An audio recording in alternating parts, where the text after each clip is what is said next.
ಪ್ರಯಾಣಿಕರ ಆಕ್ರೋಶಕ್ಕೆ ಮಣಿದಿರುವಂತಹ ಬಿಎಂಆರ್ಸಿಎಲ್ ನಮ್ಮ ಮೆಟ್ರೋ ಈಗ ಗುಡ್ ನ್ಯೂಸ್ ಅನ್ನು ಕೊಡೋದಕ್ಕೆ ಮುಂದಾಗಿದೆ. ನಾಳೆಯಿಂದಲೇ ಹೊಸ ಟಿಕೆಟ್ ರೇಟ್ ಅನ್ನ ಘೋಷಣೆ ಮಾಡೋದಕ್ಕೆ ಮುಂದಾಗಿದೆ. ಮೆಟ್ರೋ ಪ್ರಯಾಣ ಏರಿಕೆ ದರವನ್ನ ಬದಲಾವಣೆ ಮಾಡದೆ ನಾಳೆಯಿಂದ ಮತ್ತೆ ಹೊಸ ಟಿಕೆಟ್ ದರಕ್ಕೆ ಮುಂದಾಗ್ತಾ ಇದೆ ಬಿಎಂಆರ್ಸಿಎಲ್ ಅನ್ನುವಂತ ಮಾಹಿತಿ ಇದೆ. ನಮ್ಮ ಮೆಟ್ರೋದಿಂದ ಗುಡ್ ನ್ಯೂಸ್. ನಾಳೆಯಿಂದಲೇ ಹೊಸ ಟಿಕೆಟ್ ರೇಟ್ ಜಾರಿ.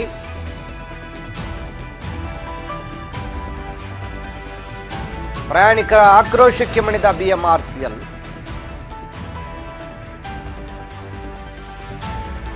ಸದ್ಯ ನಮ್ಮ ಮೆಟ್ರೋ ಏನು ಬೆಲೆ ಏರಿಕೆಯನ್ನು ಮಾಡಿತ್ತು, ಏರಿಕೆ ದರದಲ್ಲಿ ಬದಲಾವಣೆ ಸದ್ಯಕ್ಕಿಲ್ಲ ಅಂತ ಹೇಳ್ತಾ ಇತ್ತು. ಆದರೆ ಒಟ್ಟಾರೆ ಹೆಚ್ಚಳ ದರದಲ್ಲಿ ಯಾವುದೇ ಇಳಿಕೆ ಇಲ್ಲ. ಇತ್ತೀಚೆಗೆ ಹೆಚ್ಚಳ ಮಾಡಿರುವಂಥ ದರದಲ್ಲಿ ಬದಲಾವಣೆ ಇಲ್ಲ. ಕನಿಷ್ಠ 10 ರೂಪಾಯಿ, ಗರಿಷ್ಠ 90 ರೂಪಾಯಿ ನಿಗದಿ ದರ ಹೆಚ್ಚಳ ವೇಳೆ ಕೆಲವು ಸ್ಟೇಜ್ಗಳಲ್ಲಿ ದರ ವ್ಯತ್ಯಾಸವನ್ನು ಮಾಡ್ತೇವೆ. ಅದಕ್ಕೆ ಸಂಬಂಧಪಟ್ಟಂತೆ ಈಗ ನಾಳೆಯಿಂದ ಹೊಸ ದರವನ್ನು ಮತ್ತೆ ಬಿಡ್ತೇವೆ ಅಂತ ಹೇಳಿದ್ದಾರೆ. 4 ರಿಂದ 6 ಕಿಲೋಮೀಟರ್ಗೆ 30 ರೂಪಾಯಿ, 4 ರಿಂದ 6 ಕಿಲೋಮೀಟರ್ಗೆ 20 ರೂಪಾಯಿ, 6 ರಿಂದ 8 ಕಿಲೋಮೀಟರ್ಗೆ 40 ರೂಪಾಯಿ, 6 ರಿಂದ 8 ಕಿಲೋಮೀಟರ್ಗೆ 28 ರೂಪಾಯಿ.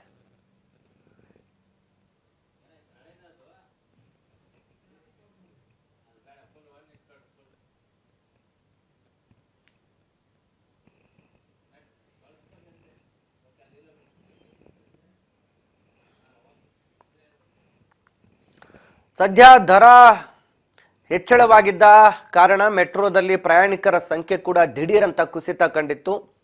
ಪರಿಷ್ಕರಣೆ ದರ ಹೆಚ್ಚಳ ಮಾಡಿ ಒಂದು ಕಡೆ ಮೆಟ್ರೋ ಹೊಡೆತವನ್ನು ತಿಂದಿದೆ. ಹೆಚ್ಚು ದರ ಅನ್ವಯ ಆಗಿದ್ದಲ್ಲಿ ಪರಿಷ್ಕರಣೆ ಮಾಡ್ತೀವಿ, 100%ಕ್ಕಿಂತ ಹೆಚ್ಚಳವಾಗಿರೋ ಕಡೆ ಗರಿಷ್ಠ 30% ವರೆಗೂ ದರವನ್ನು ಇಳಿಕೆ ಮಾಡ್ತೀವಿ ಅಂತ ಈಗ ಮೆಟ್ರೋ ಹೇಳಿದೆ. ನಾಳೆ ಬೆಳಗ್ಗೆಯಿಂದಲೇ ಮೆಟ್ರೋ ಪರಿಷ್ಕೃತ ದರವನ್ನು ಕೂಡ ಜಾರಿಗೆ ತರ್ತೀವಿ. ಟಿಕೆಟ್ ದರ ಇಳಿಕೆಯಲ್ಲೂ ಕೂಡ ಮೆಟ್ರೋ ಬುದ್ಧಿವಂತಿಕೆಯನ್ನು ತೋರ್ತಾ ಇದೆ. ಸದ್ಯ ದರ ಇಳಿಕೆ ಮಾಡ್ತಿಲ್ಲ, ಇರೋದರಲ್ಲಿ ಅಡ್ಜಸ್ಟ್ಮೆಂಟ್ ಮಾಡ್ತೀವಿ ಅಂತ ಹೇಳ್ತಾ ಇದ್ದಾರೆ. ಮೊದಲು ಕನಿಷ್ಠ 10 ರೂಪಾಯಿ ಇದ್ದಿದ್ದು ಗರಿಷ್ಠ 60 ರೂಪಾಯಿವರೆಗೂ ಇತ್ತು.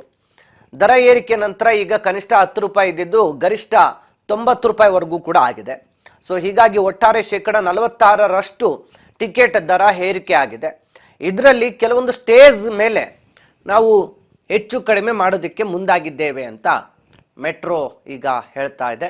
ಸದ್ಯ ಪರಿಷ್ಕೃತ ದರವನ್ನು ನಾಳೆಯಿಂದ ಮತ್ತೆ ಜಾರಿಗೆ ತರ್ತೀವಿ ಅಂತ ಮೆಟ್ರೋ ಈಗ ಅನೌನ್ಸ್ ಮಾಡಿರುವಂಥದ್ದು. ನಾಳೆಯಿಂದಲೇ ಮತ್ತೆ ಮೆಟ್ರೋ ಪ್ರಯಾಣಿಕರಿಗೆ ಕೊಂಚ ನಿರಾಳ ಆಗುವಂಥ ನೆಲೆಗಟ್ಟಿನಲ್ಲಿ ಮೆಟ್ರೋ ದರ ಪರಿಷ್ಕರಣೆ ಆಗುತ್ತೆ ಅನ್ನುವಂಥ ಮಾಹಿತಿ ಇದೆ.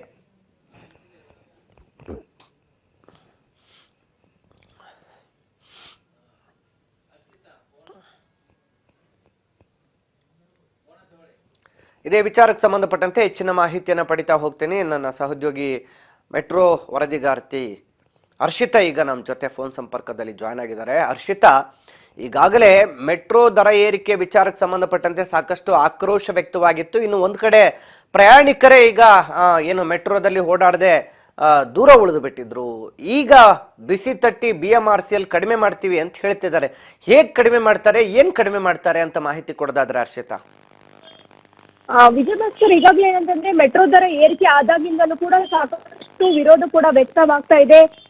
ರಾಜಕೀಯ ಪಕ್ಷಗಳು ಕೂಡ ಇದರಲ್ಲಿ ಎಂಟ್ರಿ ಆಗಿ ಪ್ರತಿಭಟನೆಯನ್ನು ಕೂಡ ಮಾಡಿದ್ದು. ಸದ್ಯ ನಾವು ಕೂಡ ಬ್ಯಾಕ್ ಟು ಬ್ಯಾಕ್ ಆಗಿ ಮೆಟ್ರೋ ದರ ಏರಿಕೆ ಬಗ್ಗೆ ಸಾರ್ವಜನಿಕರಿಗೆ ಆಗ್ತಾ ಇರುವಂತಹ ಅನಾನುಕೂಲ ಬಗ್ಗೆ ಸಾಕಷ್ಟು ಕೂಡ ವರದಿಯನ್ನು ಮಾಡಿದ್ವಿ. ಸದ್ಯ ಇವತ್ತು ಸಿಎಂ ಅವರು ಕೂಡ ಅದನ್ನ ಮನಗಂಡು ಈಗ MD ಅವ್ರಿಗೂ ಕೂಡ ಒಂದು ಸೂಚನೆಯನ್ನ ಕೊಟ್ಟಿದ್ರು. ಆ ಸೂಚನೆ ಮೇರೆಗೆ MD ಕೂಡ ಈಗ ಸಭೆಯನ್ನ ಕೂಡ ಕರೆದಿದ್ರು. ಸಭೆಯ ನಂತರ ಕೂಡ ಒಂದಿಷ್ಟು ಸಂದೇಶಗಳನ್ನು ಕೂಡ ಕೊಟ್ಟಿರುವಂತದ್ದು. ಏನು ಮೆಟ್ರೋ ದರ ಮತ್ತೆ ಪರಿಷ್ಕರಣೆಯನ್ನ ಮಾಡ್ಬೇಕು ಅನ್ನೋಂತ ಕುರಿತಾಗಿ ಸಾಕಷ್ಟು ಚರ್ಚೆಗಳನ್ನು ಕೂಡ ಮಾಡ್ಲಾಯಿತು. ಆದ್ರೆ ಈಗ ಸಂಪೂರ್ಣವಾಗಿ ದರ ಕೂಡ ಏರಿಕೆ ಕಡಿಮೆ ಆಗಲ್ಲ. ಆದ್ರೆ ಎಲ್ಲಿ ಹಂತ ಹಂತವಾಗಿ ಹೆಚ್ಚು 100% ಎಷ್ಟು ದರ ಏರಿಕೆ ಇದೆ ಅಲ್ಲಿ ಒಂದು ಸ್ಟೇಜ್ ಬೈ ಸ್ಟೇಜ್ ನಾವು ಬ್ಯಾಲೆನ್ಸ್ ಅನ್ನ ಮಾಡ್ತೀವಿ. ಆದ್ರೆ ದರ ಇಳಿಕೆ ಅಂತೂ ಆಗಲ್ಲ, ಆದ್ರೆ ಅಡ್ಜಸ್ಟ್ಮೆಂಟ್ ಅನ್ನ ಮಾಡ್ತೀವಿ ಅನ್ನೋಂತ ಹೇಳಿಕೆಯನ್ನು ಕೂಡ ಕೊಟ್ಟಿದ್ರು. ಅದ್ರ ಪ್ರಕಾರವಾಗಿ ಏನಂತಂದ್ರೆ ಇವತ್ತು ರಾತ್ರಿಯಿಂದ ಅಂದ್ರೆ ರಾತ್ರಿ ಕೂಡ ಒಂದು ಮತ್ತೆ ಚರ್ಚೆ ಕೂಡ ಆಗುತ್ತೆ. ಸದ್ಯ ನಾಳೆ ಬೆಳಗ್ಗೆಯಿಂದಲೇ ಅಂತಂದ್ರೆ ಮತ್ತೆ ಹೊಸ ದರ ಪರಿಷ್ಕರಣೆ ಕೂಡ ಆಗುತ್ತೆ. ಈಗ ಮಿನಿಮಮ್ ಕಿಲೋಮೀಟರ್ ಮೇಲೆ ಲೆಕ್ಕಾಚಾರ ಅಂತ ನೋಡೋದಾದ್ರೆ ಈಗ 2 ಕಿಲೋಮೀಟರ್ಗೆ 10 ರೂಪಾಯಿಯನ್ನ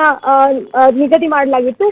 2 ಕಿಲೋಮೀಟರ್ ಇಂದ 4 ಕಿಲೋಮೀಟರ್ಗೆ 20 ರೂಪಾಯಿ ಇದ್ದಂತದನ್ನ 30ರಿಂದ 40 ರೂಪಾಯಿಗೆ ಕೂಡ ಏನು ಏರಿಕೆ ಆಗಿತ್ತು.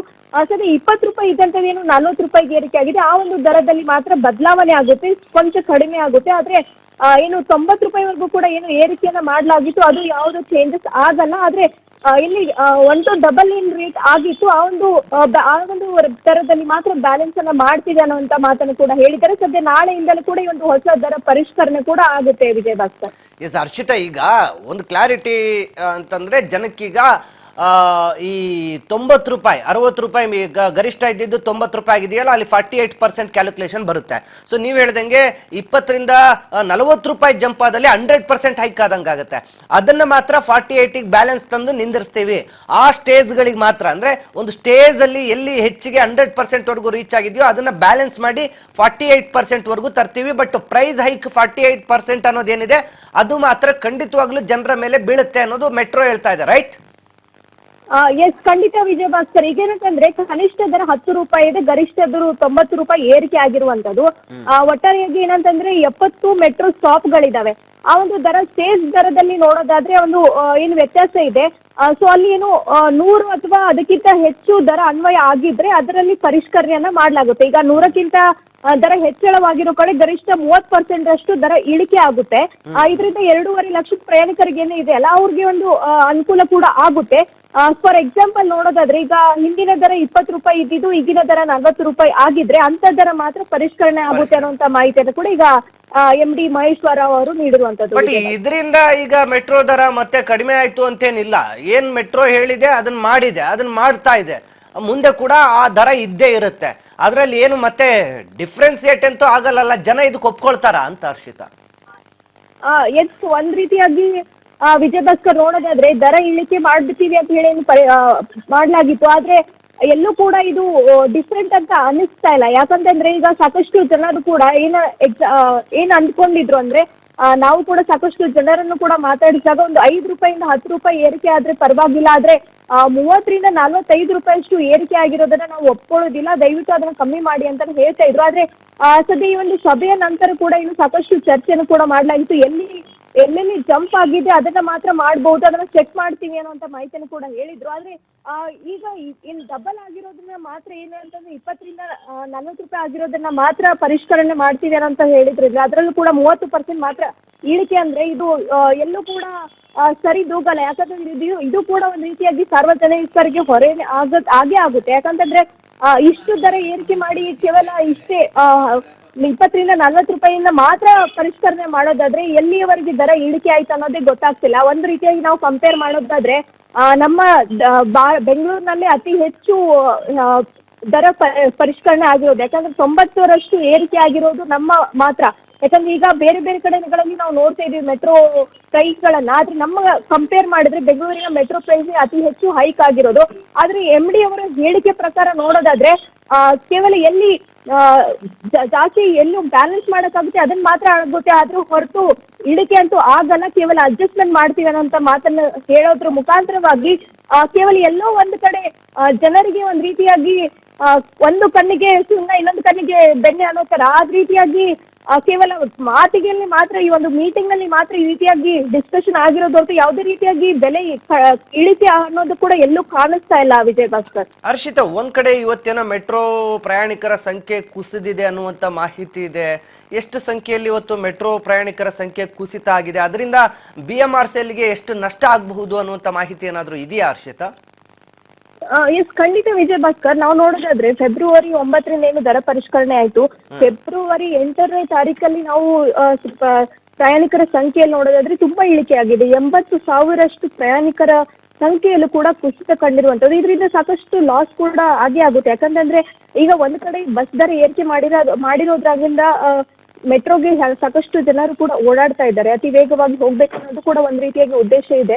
ಸೊ ಹೀಗಾಗಿ ಎಲ್ಲೋ ಒಂದ್ ಕಡೆ ಮೆಟ್ರೋ ಪ್ರಯಾಣಿಕರ ಸಂಖ್ಯೆಯಲ್ಲೂ ಕೂಡ ಇಳಿಕೆ ಆಗಿರುತ್ತೆ. ಅದರಲ್ಲೂ ಕೂಡ ಪ್ರಮುಖವಾಗಿ ಮಹಿಳೆಯರ ಪ್ರಯಾಣಿಕರ ಸಂಖ್ಯೆಯಲ್ಲೂ ಕೂಡ ಸಾಕಷ್ಟು ಇಳಿಕೆ ಕಂಡಿರುವಂತದ್ದು. ಒಂದ್ ಕಡೆ ನೋಡೋದಾದ್ರೆ ಈಗ ಮೆಟ್ರೋ ಪ್ರೈಸ್ ನೋಡೋದಾದ್ರೆ ನಾವು ಆಟೋದಲ್ಲೇ ಓಡಾಡ್ಬಹುದು, ನಮ್ಮ ಸ್ವಂತ ವೆಹಿಕಲ್ ಗಳಲ್ಲೇ ಓಡಾಡ್ಬಹುದು ಅನ್ನೋಂತ ಕಲ್ಪನೆ ಕೂಡ ಈಗ ಸಾರ್ವಜನಿಕರಲ್ಲಿ ಬಂದಿರೋದ್ರಿಂದ ಸಾಕಷ್ಟು ಮೆಟ್ರೋ ಪ್ರಯಾಣಿಕರ ಸಂಖ್ಯೆಯಲ್ಲೂ ಕೂಡ ಇಳಿಕೆ ಕಂಡಿರುವಂತದ್ದು ವಿಜಯ್ ಭಾಸ್ಕರ್. ಈಗ ಇನ್ನೊಂದಷ್ಟು ಮೆಟ್ರೋ ಲೈನ್ಗಳನ್ನ ಲೋಕಾರ್ಪಣೆ ಮಾಡೋ ಸಂದರ್ಭದಲ್ಲಿ ಮೆಟ್ರೋ ಈ ರೀತಿಯ ನಿರ್ಧಾರ ತಗೊಂಡಿರುವಂತದ್ದು ಎಲ್ಲೋ ಒಂದ್ ಕಡೆ ಬೆಂಗಳೂರಿನ ಮೆಟ್ರೋಗೆ ಇದು ಒಂದು ರೀತಿ ಆತಂಕ ತರುವಂತ ಪರಿಸ್ಥಿತಿ ನಿರ್ಮಾಣ ಆಗ್ತಾ ಇದೆ. ಇದಕ್ಕೆ ಸರ್ಕಾರ ಮಧ್ಯಸ್ಥಿಕೆ ಏನಾದ್ರೂ ವಹಿಸುವಂತ ಪ್ರಯತ್ನ ಮಾಡ್ತಾ ಇದೆಯಾ ಹರ್ಷಿತಾ? ಒಂದ್ ಕಡೆ ವಿಜಯ್ ಭಾಸ್ಕರ್ ಈಗಾಗ್ಲೇ ಏನಂತಂದ್ರೆ ಈಗ ಈ ಒಂದು ದರ ಏರಿಕೆಯಿಂದಾಗಿ ಸಾಕಷ್ಟು ಪಕ್ಷಗಳಲ್ಲೇ ಒಂದ್ ರೀತಿಯಾಗಿ ಜಟಾಪಟಿ ಇದೆ. ಒಂದ್ ಕಡೆ ಬಿಜೆಪಿಯ ಪಕ್ಷಗಳು ರಾಜ್ಯ ಸರ್ಕಾರದ ಮೇಲೆ ಬೆರಳು ಮಾಡ್ತಾ ಇದ್ರೆ, ಒಂದು ಕಾಂಗ್ರೆಸ್ ಕಾರ್ಯಕರ್ತರು ಕೂಡ ಕೇಂದ್ರ ಸರ್ಕಾರದ ಮೇಲೆ ಬೆರಳು ಮಾಡ್ತಾ ಇದ್ದಾರೆ. ಸೊ ಈ ಒಂದು ಜಟಾಪಟಿಯಲ್ಲೂ ಕೂಡ ಎಲ್ಲೋ ಒಂದ್ ಕಡೆ ರಾಜ್ಯ ಸರ್ಕಾರ ಕೂಡ ಇದರಲ್ಲಿ ಮಧ್ಯಸ್ಥಿಕೆ ವಹಿಸಿ ಮುಂಚಿತವಾಗಿ ಈ ಒಂದು ಕ್ರಮಗಳನ್ನ ಕೂಡ ಕೈಗೊಳ್ಬೇಕಾಗಿತ್ತು. ಆದ್ರೆ ಇಷ್ಟು ದಿನ ಆದ್ಮೇಲೆ ಯಾಕೆ ಸಿಎಂ ಅವರು ಇವತ್ತು ಸೂಚನೆ ಕೊಟ್ಟರು ಅನ್ನೋದು ಕೂಡ ಎಲ್ಲೋ ಒಂದ್ ಕಡೆ ಸಾರ್ವಜನಿಕರಲ್ಲೂ ಕೂಡ ಒಂದು ಪ್ರಶ್ನೆ ಮೂಡುತ್ತೆ. ಸೊ ಒಂದ್ ಕಡೆ ಸರ್ಕಾರ ಕೂಡ ಇದರಲ್ಲಿ ಸಂಪೂರ್ಣವಾಗಿ ವಿಫಲವಾಗಿದೆ ಅಂತಾನೆ ಕಾಣಿಸ್ತಾ ಇದೆ Vijay Bhaskar. Okay, thank you Harshita ತಮ್ಮೆಲ್ಲ ಮಾಹಿತಿಗಾಗಿ. ಸದ್ಯಕ್ಕಂತೂ ಇತ್ತ ಸರ್ಕಾರಗಳ ಮಧ್ಯೆ ಹಗ್ಗ ಜಗ್ಗಾಟ ಅಂದರೆ ಕೇಂದ್ರ ಮತ್ತು ರಾಜ್ಯ ಸರ್ಕಾರದ ಮಧ್ಯ ಅವ್ರ ಮೇಲೆ ಇವ್ರ ಮೇಲೆ ಹೇಳ್ತಾ ಇದ್ರೆ, ಇತ್ತ BMRCL ಅವ್ರಿಗೆ ಆಡಿದ್ದೆ ಆಟ ಅನ್ನೋಂಗೆ ಆಗೋಗಿದೆ. ಸೊ ಈ ನಿಟ್ಟಿನಲ್ಲಿ ಅವ್ರೀಗ ಬೇಕಾಬಿಟ್ಟಿಯಾಗಿ ನೋಡಿ, ಈ ಪ್ರೈಸ್ ಹೈಕ್ ಅನ್ನೋದೇನಿದೆಯಲ್ಲ, ಇದು ಬೇರೆ ಯಾವುದೇ ರಾಜ್ಯಗಳಲ್ಲಿ ಇಲ್ಲದೆ ಇರುವಂಥ ದೊಡ್ಡ ಮಟ್ಟದ ಪ್ರೈಸ್ ಹೈಕ್ ಇವತ್ತು ನಮ್ಮ ಕರ್ನಾಟಕದಲ್ಲಿ ಆಗ್ತಾ ಇದೆ ಮೆಟ್ರೋದಲ್ಲಿ. ಇದು ಕರ್ನಾಟಕಕ್ಕೆ ಮಾತ್ರ ಯಾಕೆ ಈ ರೀತಿ ಅನ್ನುವಂಥದ್ದು ಒಂದು ಸಣ್ಣ ಪ್ರಶ್ನೆ ಕೂಡ ಹೌದು. ಸೊ ಇಲ್ಲಿ ಯಾರು ಹೇಳೋರು ಕೇಳೋರು ಇಲ್ವಾ, ಅಥವಾ ಇಲ್ಲಿನ ಜನರಿಗೆ ಇಲ್ಲಿನ ಜನರು ಏನು ಏರಿಕೆ ಮಾಡಿದ್ರು ಅದನ್ನ ಒಪ್ಕೊಳ್ತಾರೆ ಅನ್ನುವಂಥ ಮನಸ್ಥಿತಿ ಏನಾದರೂ ಇದೆಯಾ ಅನ್ನುವಂಥ ಒಂದಷ್ಟು ಸಂದೇಹಗಳು ಬರುತ್ತೆ. ಇನ್ನು ಸದ್ಯ ಸುಮಾರು ಗರಿಷ್ಠ 90 ರೂಪಾಯಿವರೆಗೂ ಕೂಡ ಈಗೇನು ದರ ಹೆಚ್ಚಿಗೆ ಆಗಿದೆ. 90 ರೂಪಾಯಿ ಗರಿಷ್ಠ ದರ ಅನ್ನುವಂಥದ್ದೇನಿದೆ, ಅಲ್ಲಿ ಕೆಲವೊಂದಷ್ಟು 100% ದಾಟಿರುವಂಥ ಟಿಕೆಟ್ ಪ್ರೈಸ್ಗಳನ್ನು ಕಡಿಮೆ ಮಾಡ್ತೀವಿ ಅನ್ನುವಂಥ ಮಾಹಿತಿಯನ್ನು ಈಗ ಮೆಟ್ರೋ ತಿಳಿಸ್ತಾ ಇದೆ. ಬಟ್ ಇದರಲ್ಲಿ ಈ ಮೆಟ್ರೋ ತೆಗೆದುಕೊಳ್ತಕ್ಕಂಥ ಬುದ್ಧಿವಂತಿಕೆ ನಡೆ ಏನಿದೆ ಅದು ಅಷ್ಟರ ಮಟ್ಟಿಗೆ ಜನಸಾಮಾನ್ಯರನ್ನು ಮತ್ತೆ ಮೆಟ್ರೋ ಕಡೆ ಮುಖ ಮಾಡುವಂತೆ ಮಾಡುತ್ತೆ ಅನ್ನೋದರಲ್ಲಿ ಯಾವುದೇ ಇದಿಲ್ಲ, ಉರುಳಿಲ್ಲ. ಯಾಕೆಂತಂದರೆ ಜನಕ್ಕೆ ಗೊತ್ತಾಗೋಗಿದೆ 48% ಅಂತೂ ಹೈಕ್ ಅಂತೂ ಎಲ್ಲೋ ಒಂದು ಕಡೆ ಇದ್ದೇ ಇರುತ್ತಲ್ಲ ಅಂತ. ಈಗ ದರ ನಿಗದಿ ಸಮಿತಿ ರಿಪೋರ್ಟ್ ಪ್ರಕಾರವೇ ಟಿಕೆಟ್ ದರ ಏರಿಕೆ ಮಾಡಿದ್ದೀವಿ ಅಂತ BMRCL MD ಹೇಳ್ತಾ ಇದ್ದಾರೆ ಮಹೇಶ್ವರ ರಾವ್ ಅವರು. ಸ್ಕ್ರೀನ್ ಡೋರು ಹೆಚ್ಚುವರಿ ಬೋಗಿಗಾಗಿ ದರ ಏರಿಕೆ ಅನಿವಾರ್ಯ ಆಗಿದೆ ಅಂತ. ಸೊ ಅಂದರೆ ನೀವು ಸ್ಕ್ರೀನ್ ಡೋರ್ ಮಾಡೋಕ್ಕೆ ಮತ್ತು ಬೋಗಿ ಹೆಚ್ಚಿಸೋದಕ್ಕೆ ಅಥವಾ ಇನ್ನೊಂದೆರಡು ಮೂರು ಲೈನ್ ತೆಗಿಯೋಕ್ಕೆ ಸಾರ್ವಜನಿಕರಿಂದನೇ ದುಡ್ಡನ್ನು ತಗೊಳ್ತಾ ಇದ್ದೀರಿ ಅಂದರೆ ಮತ್ತೆ ಸರ್ಕಾರ ಏನು ಭರಿಸುತ್ತೆ? ನಾಳೆ ಲಾಭ ಬಂದರೆ ನೀವು ಸರ್ಕಾರದವರು ಜನರಿಗೆ ಕೊಡ್ತೀರೋ? ನೀವೇ ತಿಂತೀರಿ ತಾನೇ? ಅದು ಸರ್ಕಾರದ ಬೊಕ್ಕಸಕ್ಕೆ ಬರುತ್ತೆ ತಾನೇ? ಈ ಹಿಂದೆ ಮೆಟ್ರೋ ಲಾಂಚ್ ಆದಾಗ ಸಾಕಷ್ಟು ದೊಡ್ಡ ಮಟ್ಟದಲ್ಲಿ ಲಾಭ ಇತ್ತು, ಈಗ ನಷ್ಟ ಯಾಕಾಯಿತು? ಉಳಿದ ಮೆಟ್ರೋ ಲೈನ್ಗಳನ್ನು ಓಪನ್ ಮಾಡೋದು ನೀವೇ ತಡ ಮಾಡಿದ್ರಿ. ಇಲ್ಲಿ ಸದ್ಯ ಕೆಲವು ಕೇಸ್ಗಳಲ್ಲಿ ಟಿಕೆಟ್ ರೇಟ್ ಜಂಪಿಂಗು 46% ದರ ಏರಿಕೆ ಆದರೆ ಅದರಲ್ಲಿ ಕಡಿಮೆ ಆಗಲ್ಲ ಅಂತ ಹೇಳಿದ್ದಾರೆ, 46% ಇದ್ದಲ್ಲಿ. ಇನ್ನು ಇಳಿಕೆ ಮಾಡ್ತೀವಿ, ಎಲ್ಲಿ ದರ ಇಳಿಕೆ ಮಾಡ್ತೀವಿ ಅನ್ನೋದು ಸದ್ಯ ತಿಳಿಸಿರುವಂಥ ಮೆಟ್ರೋ 45% 50% ಹೆಚ್ಚಳವಾಗಿರುವಂಥ ಕಡೆ ಇಳಿಕೆ ಮಾಡ್ತೇವೆ, 60% ಹೆಚ್ಚಳವಾಗಿರುವಂಥ ಕಡೆ ಕೂಡ ಸ್ಲ್ಯಾಬ್ ಮರ್ಜ್ ಮಾಡ್ತೇವೆ. ಮೆಟ್ರೋ ಕಾರ್ಡ್ ಬಳಸುವವರಿಗೆ 5% ಡಿಸ್ಕೌಂಟ್ ಕೊಡ್ತೇವೆ. ಈ ಡಿಸ್ಕೌಂಟ್ ಎಲ್ಲ ಬಿಡ್ರಿ. BMRCL MD ಮಹೇಶ್ವರ ರಾವ್ ಈ ವಿಚಾರಕ್ಕೆ ಸಂಬಂಧಪಟ್ಟಂತೆ ಹೇಳಿದ್ದಾರೆ. ಡಿಸ್ಕೌಂಟ್ ಕೊಡ್ತೀವಿ, ಆಫರ್ ಕೊಡ್ತೀವಿ, ಇದೇನೇನು ಮಾರ್ಕೆಟಾ? ಡಿಸ್ಕೌಂಟು ಆಫರು ಅಂಥೇಳಿ ಜನರನ್ನ ಯಾಮಾರ್ಸಕ್ಕೆ. ಸೊ ಈ ಡಿಸ್ಕೌಂಟು ಅವು ಇವು ಎಲ್ಲ ಬಿಟ್ಟು ಮೊದಲು ಜನರಿಗೆ, ಸಾರ್ವಜನಿಕರಿಗೆ ಅನುಕೂಲ ಆಗುವಂಥ ಒಂದು ಸಂಚಾರ ವ್ಯವಸ್ಥೆಯನ್ನು ಕೊಡಬೇಕು. ಇವತ್ತು ಬೆಂಗಳೂರಲ್ಲಿ ಟ್ರಾಫಿಕ್ ಹೆಚ್ಚಾಗುತ್ತೆ ಅನ್ನೋ ಕಾರಣಕ್ಕೆ ಅಂಡರ್ ಪಾಸ್ ಮಾಡ್ತೀವಿ, ಇನ್ಯಾವುದೋ ರೋಡ್ ಮಾಡ್ತೀವಿ, ಇನ್ಯಾವುದೋ ಮಾಡ್ತೀವಿ.